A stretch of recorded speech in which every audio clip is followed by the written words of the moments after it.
Hello! Welcome back to my channel home made healthy delights. ఈరోజు నేను చూపించేది 2 items. ఒకటి పెసరకట్టు, పెసరపప్పు చారు అని అంటారు కొంతమంది. ఇంకా దోసకాయ పచ్చడి చేస్తున్నాను. సో దానికి ముందు నేను దోసకాయ పచ్చడి చేస్తున్నాను. దానికి ఒక దోసకాయ తీసుకున్నాను. నేను ఎప్పుడు కొత్తిమీరకున్న కాడలతోనే పచ్చడి చేస్తాను. సో అది వేస్ట్ అవ్వకుండా ఉంటుంది. వీటికి పచ్చిమిరపకాయలు ఎక్కువే పడతాయి. కారము మాకు అంత వద్దు అని అనుకున్న వాళ్ళు ఓకే.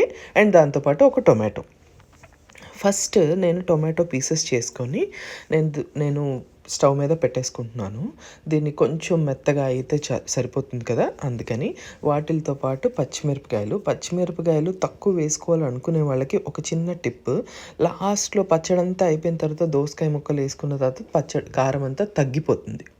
అది గుర్తుపెట్టుకోండి. దాంతోపాటు ఒకే ఒక వెల్లుల్లిపాయ రెబ్బ, ఇంకా ఒక ఇంచంత చింతపండు దాంట్లో వేసేసుకొని నేను ముందే, ఒకవేళ రోట్లో రుబ్బుకునే వాళ్ళు చిన్న ముక్కలుగా చేసి పెట్టుకోండి. మిక్సీలో రుబ్బుకునే వాళ్ళకి కొత్తిమీర అలా వేసేసుకున్నా కూడా నో ప్రాబ్లం. వాటితో పాటు ఒక స్పూన్ నూనె, ఒక స్పూన్ జీలకర్ర వేసి వీటిల్ని బాగా మగ్గనివ్వండి. మంచిగా మగ్గిన తర్వాత వీటిని పక్కకు పెట్టేసుకొని ఆరనివ్వాలి. ఇది కంపల్సరీ ఆరాలి.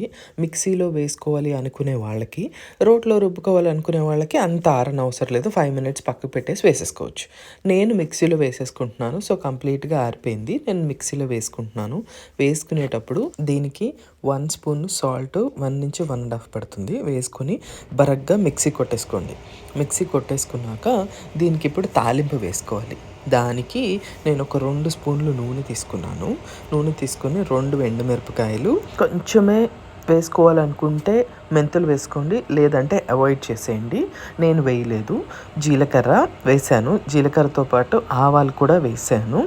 దాంతోపాటు మినప్పప్పు, ఇది ఆప్షనల్ కానీ టేస్ట్ చాలా బాగుంటుంది, 1 స్పూను. ఇంకా శనగపప్పు కూడా 1 స్పూను. ఎక్కువ నట్స్ లాగా తగులుతూ ఉంటే పచ్చడిలో క్రంచీగా చాలా బాగుంటుంది కదా. ఇంకా ఇంగువ కూడా అంతే, ఆప్షనల్, వేసుకుంటే వేసుకోవచ్చు, లేకపోతే లేదు. దీంతోపాటు కరివేపాకు కంపల్సరీగా వేయండి. దీని ఫ్లేవర్ చాలా చాలా బాగుంటుంది.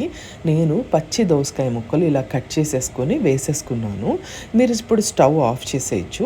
ఇంకా చట్నీ కూడా దాంట్లో వేసేసుకోవాలి. మనం రుబ్బుకున్న చట్నీ ఉంటుంది కదా, అది కూడా దాంట్లో వేసేసుకోవాలి. దోసకాయ ముక్కలు వేగాల్సినంత అవసరం అస్సలు లేదు. ఒకదాని తర్వాత ఒకటి వేసేసుకోవాలి. పచ్చిగా మనకు అలా తగులుతూ ఉంటేనే కదా టేస్ట్. సో మన దోసకాయ పచ్చడి రెడీ అయిపోయింది. చాలా చాలా బాగుంటుంది వేడి వేడి అన్నంలోకి. ఇప్పుడు మనము పెసరపప్పు చారు, మీరేమంటారో నాకు తెలీదు, మేమైతే పెసరకట్టు అనే అంటాము. ఈ చలికి చాలా బాగుంటుంది, లేదా వేడి చేసిన వాళ్ళకి చలవ చేయడానికి కూడా చాలా మంచిది. దీనికి పెసరపప్పు నేను గంట ముందే నానపెట్టేసుకున్నాను. డైరెక్ట్గా ఇది కుక్కర్లోనే వేసేసుకోవచ్చు. ఉల్లిపాయ టొమాటో వేయాలనుకుంటే వేసుకోవచ్చు, లేకపోతే లేదు. టేస్ట్ బాగుంటుంది, వేసుకోండి. పచ్చిమిరపకాయలు, దాంతోపాటు పసుపు అన్నీ కలిపేసేసి చక్కగా దీనికి మూత పెట్టేసేయాలి. వేరేగా ఉడికించుకోవాలి అని అనుకునే వాళ్ళు ఉడికించుకోవచ్చు. పెట్టేసి ఒక 3 విజిల్స్ రానివ్వండి. రానిచ్చిన తర్వాత అది కంప్లీట్గా చల్లారిపోయిన తర్వాత ఓపెన్ చేసుకుని దీనికి ఇంచుమించుగా ఒక 2-3 స్పూన్లు సాల్ట్ వరకు పడుతుంది. ఎక్కువే పడుతుంది, ఎందుకంటే ఇది బాగా మ్యాష్ చేసుకున్న తర్వాత మనం దీంట్లో ఎంత వాటర్ కావాలనుకుంటే అంత వాటర్ వేసుకోవచ్చు. కాబట్టి అందుకని ఎవరికి టేస్ట్కి తగ్గట్టు వాళ్ళు ఉప్పు వేసుకోండి. నేనైతే 2 గ్లాసుల వాటర్కి నాకు ఒక 2 స్పూన్స్ సాల్ట్ వరకు పట్టింది. ఈ వాటర్ వేసేసుకున్న తర్వాత దీనికి ఒక మంచి తాలింపు వేసుకోవాలి. తాలింపు వేసుకోవడానికి నూనె వేసుకొని, ఎండుమిరపకాయలు వేసుకొని, నేను దీంట్లో మెంతులు కూడా వేసుకున్నాను. చాలా ఇంపార్టెంట్ ఏ రెసిపీకైనా. మెంతులు వేగకపోతే అస్సలు టేస్ట్ బాగోదు, వేగితేనే టేస్ట్. దాంతోపాటు ఆవాలు, ఇంకా జీలకర్ర వేసుకుని వీటిని బాగా చిటపట్లాడనివ్వాలి. దీంట్లో ఎక్కువ వెల్లుల్లిపాయలు వేసుకోవాలి, అది కూడా చాలా బాగుంటుంది. అప్పటికప్పుడు దంచేసుకొని ఈ తాలింపులో వేసేసుకోవాలి. కరివేపాకు కూడా వేసుకొని ఈ వెల్లుల్లిపాయలు లైట్ బ్రౌన్ వచ్చేంత వరకు వీటిల్ని మనం ఫ్రై చేసుకోవాలి.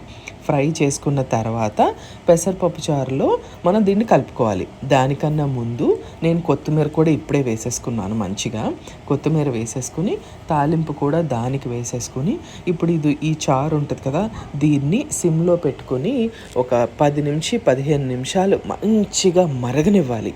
మరిగితేనే టేస్ట్. గుర్తుపెట్టుకోండి, సో ఇప్పుడు మన లాస్ట్ స్టెప్ ఏంటంటే స్టవ్ కట్టేసినాక అస్సలు స్కిప్ చేయకుండా ఇంపార్టెంట్ థింగ్ ఏంటంటే మనం చిన్న లెమన్ కానీ లేదా 2 or 3 స్పూన్స్ లెమన్ జ్యూస్ కానీ ఈ పప్పుచారులో పెసరకట్టులో మనం పిండుకోవాలి. పిండుకున్న తర్వాత దీన్ని మూత పెట్టేసి పక్కన పెట్టేయాలి. ఒక 10 మినిట్స్ దానికి రెస్ట్ ఇస్తే అంతేనండి, మన పెసరకట్టు రెడీ అయిపోయినట్టే. సూప్ లాగా కానీ వేడి వేడి అన్నంలో అలా తిన్నా కూడా చాలా బాగుంటుంది. అంతేనండి. Thank you so much for watching. Bye.